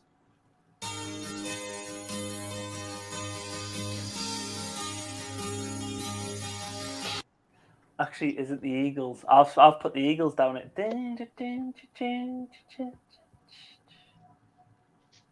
No. You'll have to play as the other thing that it sounds like. Yeah. I thought it was the Eagles, but it might not be. Is it not Go Your Own? Oh, I've got Go Your Own way in my You head, can go your own way. That's not the Eagles. That's Fleetwood Mac, I know isn't it? that's Fleetwood Mac, yes. But does this doesn't sound... It don't make me think of that. No. Right. Stall said, I'd rather talk TV than this song. Yes. Yes, that's true. Yeah. Stall's saying he has a phobia of elevators, yes. Did you have to take steps to avoid them, like Amula's saying? But, oh, no. Has Macamula still here? Has he not got his coat and left yet? No. he spelled coat wrong. Get your coat and leave. Julie saying she doesn't like the glass elevator. You would probably hate me because what I like to do when I'm in an elevator is jump them and down. Jump up and down or shit them a bit. Not just knew it. We had an elevator when we were at university. We were on the 9th floor, and the lifts used to go to alternate floors. Anyway, the lifts when they used to close, the doors used to really like scrape and then slam shut. And as soon as it slammed shut, I think the winch used to already start turning, so your lift used to drop a bit. Oh no! So your lift would go. But we found, and I think that's why I jumped in lift. If you jumped at the right time when the lift door shut, it used to drop. So if you jumped, it was like, oh, you felt like you stayed in the air for ages. Some random, sorry. On a tangent. But yeah, the Railway Children were a band formed in Wigan in 1984. Every Beat of My Heart was their biggest hit, got number 24 in the UK. And they shortly broke up in 1992. Because they were shite. And nobody missed them at all. No. Well, you're saying that in 2016, the original lineup got back together and started rehearsing and have played at several different festivals. Well, just again, the one song. Yeah. But they're the fillers at the festival. Yeah. The music video for this, though. Sorry. You're spending way too much time on this one, Nigel. Sorry. Move on. It's just so boring. A lot of it was spent on the TV show, the Railway Children. The music video is basically just them playing in some derelict building or room or something. And we've seen it all. Yeah, they couldn't afford the loft apartments. But this guy, the lead singer, seems very creepy because he seemed to have trapped this woman with a makeshift dead end sign. Mm-hmm.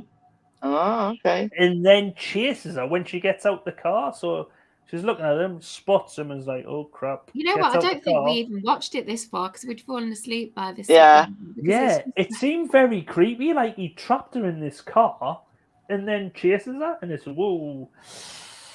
But yes, yeah, you also did better than me because I didn't even watch this far. I was like, no, I can't take no more.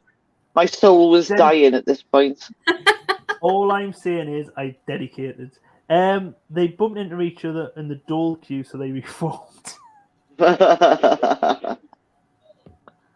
Macamula definitely had the best comment of the night with the bailiff fair letter. Yeah, definitely. Yes, I have to give him that one. Moving on to another band. And another episode of Crotch Watch. Yay! Yay!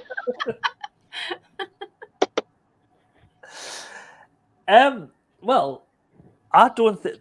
The only thing I've got for the video is this shot. So, do you want us to zoom? Is it this guy's crotch you want us to zoom in? Well, Lainey can explain because it was Lainey who noticed it. All right, it just looked like a weird-looking banana.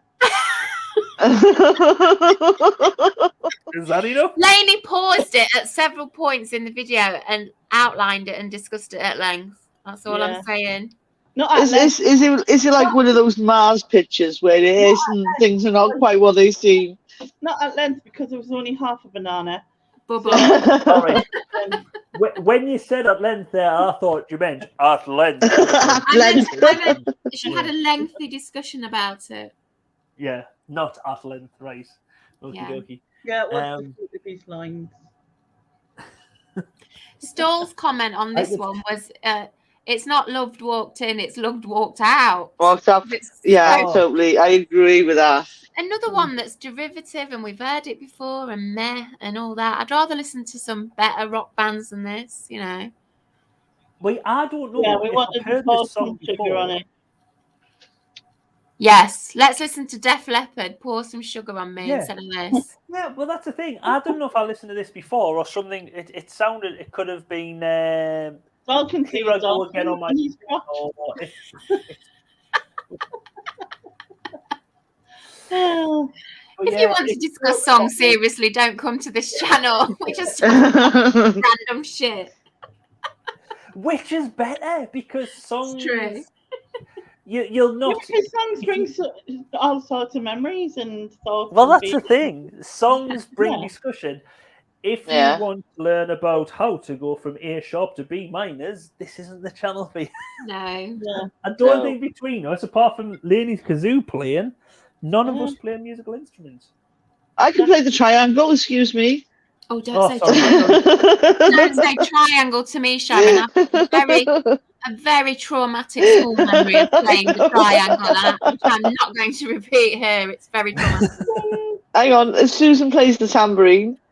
I could play the tambourine, yeah. I'll go and nick the one off Richard III in Leicester. He's got a tambourine. That's a very in joke that no one will get. But anyway. Sorry, Junie's just asking for another zoom in. Can you just zoom in again? She needs another zoom in. Sorry. Anyone else see a dolphin? A dolphin? Oh, I can see a dinosaur.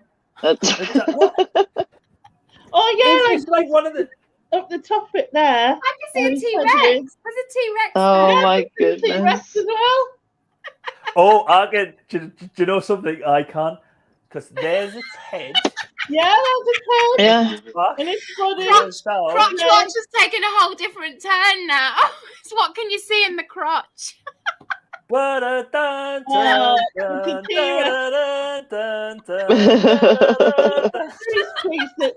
No wonder he's pleased that Love walked in because he can't reach.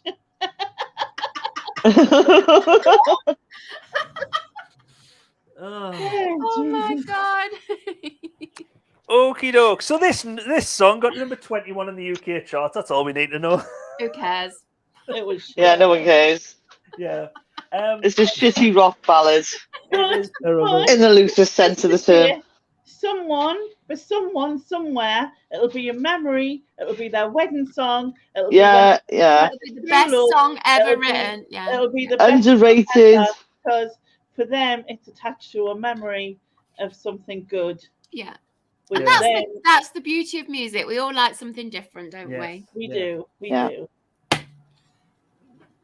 Beauty is in the ear of the beholder. Yes. Yes. Finally, we have Queen, which I'm very surprised. Even though it's not one of Queen's big songs, it is so weird that this is the last song after all these others. Oh, I don't know. Do you know what? It doesn't get going for me. Obviously, I know the song, but it's definitely not Queen's best. I'd listened to him and loads of other Queen songs before this. It's just, again, it's a bit meh. It doesn't get going. There's Queen and there's Freddie, and you know, I was looking on the Wikipedia. but that's about it. I was looking on the Wikipedia page for this, and it said somebody commented that it was like very like Bohemian Rhapsody, in the fact that it keeps changing throughout. You know how Bohemian Rhapsody's got lots of different sections. Yeah. This one has, but to me, it's not up there with Queen's like best tracks. It wouldn't be one I'd be like going to rush to play, you know. I'm glad you said it's got lots of different sections because for me, it's two different songs. You start. It's all over the place, yeah. Mm. The beginning bit is like it's like a march of a band or something coming in, like invading a town, or like a wrestling entrance music with. Yeah. It's something very serious, or there's going to be the troops. That's are what I'm coming in saying. to For march me, into you town. expect it to get going. It's like a build up to something, like Yeah. you do, you know, like quite often Queen does. Like they build up and then there's nothing, and you're like, what? Yeah. You know? Huh? But then you But get in the the second middle, part there's of like, the song. is there like Spanish guitars or something in the middle? Well, of it? this is exactly it. You get this bit here. Yeah, there you go. Yeah. Very scary figures. Which goes into the theme tune of Duty Free. Oh my god! What was the name of that show? Duty Free. That's it. Duty Oh, Free. duty free. Oh my god, that's a blast from the past. So bad. That's it. But that's It just basically sound what it like does that. in the middle of the thing. It's just Spanish Yeah. guitar music. It's just like, what the hell? Where's this come from? It's like, because at the start, you expect something like the dun, dun, dun, do, do, do. Yeah. Basically, like, something like the show must go on. It's a big crescendo, but Mm. not that. But it's not, yeah. Junie says Morph has got good at acrobatics. It is. It is. It's the claymation bit of the The second claymation, part. yeah. Yeah. That's funny. Because the music video is, it starts off with like them going into like this, I think it's all kids' toys or whatever, or puppets. And it goes into cinema and you see Queen on the screen and everything. And the second part is just the claymation of these jesters, or it's a bit like Nosy Bonk, actually. If no one knows who Nosy Bonk Oh, is, I know, Nosy Bonk, yeah, yeah. But it's the a bit scary claymation and creepy. version I of don't Nosy like Bonk. it. Yeah. But yeah, it got to number one. No. It got to number one in the UK, number one in Portugal. People knew that he was dying then. Yeah, Did yeah. they? But did they though? Yeah, because they knew that he had AIDS then, because it was. Did announced, they? wasn't it? I don't know Yeah, that I knew that he had AIDS, but then again, I wouldn't necessarily. I'm he sure never it was announced it announced before he died. before he died, weeks before he died. I'm sure it was. Yeah, but Well, he died he much later in the year than this. Yeah, he died in November because it was around the time Magic Johnson announced he'd had AIDS. Yeah. And then a week later, I think Freddie Mercury announced it, and then died a week later, or over around that weekend. Because no, I don't think it got to number one because of that. I think it got to number one because it's Queen. You know. Yeah. It's the song which was used in the introduction of the video mix for "We Will Rock You." I think that's talking about the film, and the song was also used on an episode of the Death of Yugoslavia. I think it was more when this bit for the Death of Yugoslavia, you can understand something like that when it's talking about I get that. a war or something, and not this. This isn't from. That definitely isn't from. So funny. Actually, oh my goodness. He only announced he had AIDS 2 days before. 2 days before he died. Before he died, yeah. Wow. Because they probably knew that it was inevitable. I think people were starting to say stuff because of the way he looked. There was rumours going around a lot because he withdrew from public life a lot. I mean, the clips of him in this video are earlier clips, aren't they? They're not. They're not. Yeah, but when did the song come out? Where he actually does look ill? Like, was that afterwards? Is that what is it? Is that the show must go on? Is it? That's where he's really ill. Like he's like really drawn in the video. Yeah. I don't know if we've already covered that. The show must go on. Well, that came out in 91 as well. It says on the Google. So it might be later on then. Yeah. But yes. But anyway, it's not one of Queen's best. And no. Yeah. Not for me, really. It's not one of their best, but it's not the worst. For me, it's not one the song. worst song on here by far, and also obviously it still has Freddie's Yeah. Yeah. Yeah. So just by like default because of that, it gets a pass. Yeah. So it's that time of the show again where we ask everyone in the chats. Please let me know your best song and your worst song. I thought I moved to an island and the band knew, but they were trying to keep it quiet. What? I thought I moved to an island. And He the band moved to an knew. island, Freddie. He moved to an island. Oh, right. I don't Yeah, know. but I remember watching something, and I'm sure he told them. You know the song that was on the train. Oh yeah, that was on an earlier Now album. That was. That was where he's on top of the air, where it breaks the doom. I watched something, and I'm sure he told them when they were on that train. But he didn't look ill there. No, but he weren't. He weren't ill there, but I think he told them then. Right. Right. So, best and worst. Oh, Best and worst, yes. Who is ready to go on, Susan. You can go first. Right. Well, my best is between two, and I'm not counting. You've Lost That Loving Feeling or the Free one because they're reissues, but it's between Seal and that Chris Rea one because I love that Chris Rea one. I know you were all going, it's all right, but I really love that. But I'm going to go for Seal because it's Seal, isn't it? I mean, it's brilliant. Yeah, it is the classic, isn't it? Yeah, so I'm going to go for Seal as my best. The worst, I mean, there's a lot of meh on this section of this album, but the one that I passionately dislike is the Postman song, mainly because it was such a massive hit and rated as number 71 of the best ever or whatever, and it's not. It's awful, and he should pay his child support. So yeah, Postman song is worst, and Seal is the best. I'm going to go with, and again, I'm going to go against the grain with the re-release, but I think the best for me has to be the Righteous Brothers. Just because it's such a gorgeous song, it's just so well sung and all that. Regardless of whether it's a re-release, I think it's timeless. I agree with you what you say. Yeah. Again, the worst one has to be that Postman song because that just made my skin crawl. Yes, me too. I just know. And I did like the Chris Isaac one wasn't too bad for me. I'm really surprised at Chris Isaac. I just found it a bit. I don't know. I like his voice, and I wasn't keen on the song. For me, for Chris Isaac, so it's not up there. Again, I'm the same. I really like the Chris Rea song, but I do think that Seal tops that. However, I would have chosen the Righteous Brothers because I do believe that is much better than everything on here. To be honest, it's a level up from everything. However, because it's a re-release, I won't choose it, so I'm going to go with Seal. Yeah. And the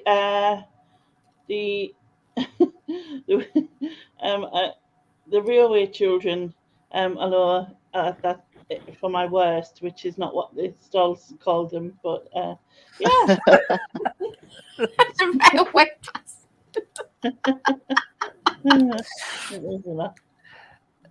Yeah. Well, first off, I'll just say Simon couldn't make it tonight. He sent over his stuff. Simon is playing with his baps, yeah. Baps, yeah. Yeah, he's playing with his baps. He picked Seal for best song. Okay. Good taste. For worst song, he picked exactly the same as you, Susan, and he's gone for the Postman. So he's picked exactly. This is such a bad song. That's good taste, yeah. Makamula wants to vote for Paul Shane as worst tonight. Yeah, I think he should get an honorary worst song. Paul Shane should be best. No. What about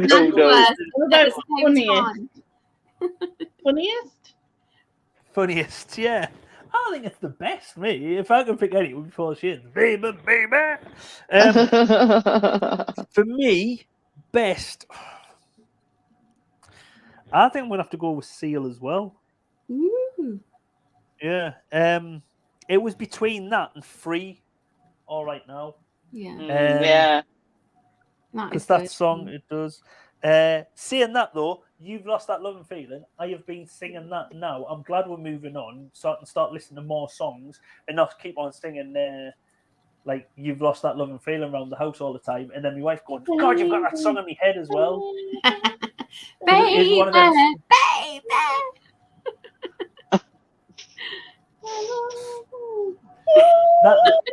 To be honest, me and the wife did shout that at a theme park before when we were in Portaventura in Costa Dorada, wherever, near Barcelona, where Salou. We're in there, and I'd had the baby in the pushchair. This is the oldest kid now, so it's got a happy ending. She's still with us. I'd said to the wife, she was looking at something. I says, I'll leave her with you. I'm just nipping the loo. Goes to the toilet, so goes out this gift shop, comes back in, sees her at the counter, goes over, and I went, where's the baby? She went, you've got her? And I went, I haven't got her. So basically, I think both at that point, baby! Oh, God. I think we must have shouted. I'm glad that had anyway, happy ending. God. Yes, it's got a happy ending. So where was the baby? Well, the baby's the one who dislocated her knee just before Christmas and is in bed now. Her knees seem better now, so she is getting physio. She's back there, not Monday, coming the Monday after. So hopefully dancing soon, so taxi driving a lot. Anyway, taxi worst duties song... are bloody awesome. Yes, yes. Yeah. See, worst for me, there's a group there, Belinda Carlisle, The Railway Children, and Thunder. And I'm going to pick Belinda Carlisle. That Belinda Carlisle song is just so... Totally get that. Totally get that choice. I get that too. It's so boring. Yeah. So let's go here. Stall. Oh, right. Okie dokie. So it's this one here. Right. So Stall's gone. All Right Now is best. And worst, The Railway Bastards. Makamula's gone best, Seal. And worst, Stevie B. Same as me. You're forgiven, Makamula, for all your bad jokes. Best for Porkies is Innuendo. Oh. Queen. Really? Queen Yes. fan. I bet that's a Queen fan. Yeah. Stevie B as well. Good choice. I missed a few. So best is Aubergine. Auberge. Auberge. And worst, Stevie B. Stevie B's getting it. Don't say, yeah. He's in the neck tonight, isn't he? You're all going to send him a letter. And it won't get there because of postal strikes. Yeah. Seal only wrote that song because he was concerned about the marine life and becoming an endangered species. Most entertaining goes to Shane. Yeah. Take the blue pill if you've lost that love and fear. So I think that's everyone who's voted. So we have got an outright winner. So start with the worst ones. The third worst song is Belinda Carlisle with 1 vote. Second worst is The Railway Bastards with Every Beat of Your Heart. But the worst song, massive lead. They might have done better if they were called The Railway Bastards. Yeah.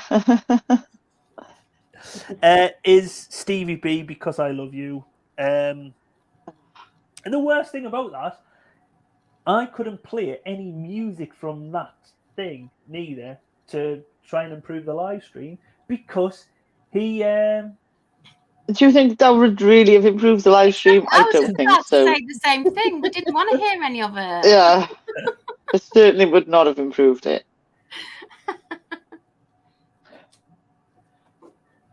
Yeah, Stephen, and you've got a coat hanger for a few days. She's talking about the little blue pill. Little blue pill. We ought to send him a tenner to help him out. No, we don't. He should pay his child support. No, yeah, pay his own child support.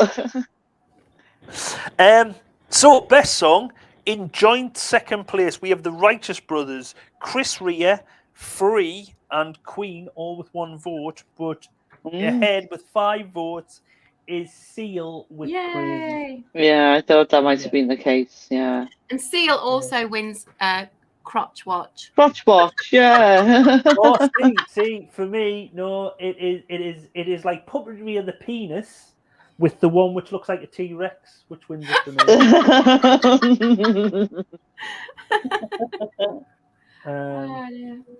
me. But yes. So, but yes, thanks everyone for coming. Next week we have now 20. So hopefully, And the thing's gonna get any better. Yeah.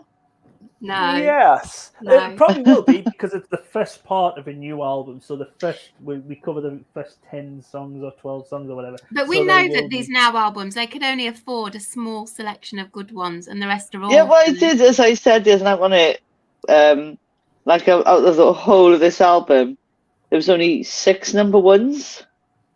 I think I seen on the advert, wasn't it? It might have been Including six number ones. I mean, that's not many Out number of about ones for like. 35 We songs. got, It's not good. Big Reeves and the Wonder Stuff. We got Belinda Carlisle, U2, Pet Shop Boys. Belinda Carlisle again. Belinda Carlisle was worse. OMD, Simply Red, Lisa Stansfield. Oh Zoe, God, can't bear. Oh. Salt and Pepper, Colour Me Bad. Colour Me Bad. No, it's the not sex Colour Me duet. Bad. No. Oh no. It's the combo sex songs, which when you're I've young, already you're like, decided "Ooh, my worst this song is sex." Colour Me Bad. I wanna sex. Wanna you. sex you? No. No. Good one. Anyway, thanks for having me on, Neil. Yeah, thanks for the invite again. And It's always a pleasure. Out again now for the rest of it, so you can carry on with your other ladies. No worries. If anyone else in the chat wants to come on, let us know. Get in touch with any of the things. Get in touch via the Facebook group, which we have now. If you remember, come over there. There's a lot of sharing of. I will put an MC Hammer up for you to join the crosswatch. Oh God. His is not so much crotch. It is what's the opposite from crotch? Crotch. Booty watch. There you go. Booty watch. Yeah. Yes. Booty watch and crotch watch. No, we don't want MC Hammer's picture anywhere near that child. No. But yes, we have that over there. But if you're not on Facebook, but you're on Instagram, get in touch via that. There is many ways you can get in touch. But yes, thank you everyone for coming. Thanks once again, Susan, Sharon, and Lynn. Thank you. Thanks everyone in the chat. Stoll, Makamula, Junie, Porkies. Who have I missed out? Have I missed someone? Makamula, Porkies, Stoll. No. Junie. I think that was everyone. But everyone, good night. Good night. Good night. Bye, guys.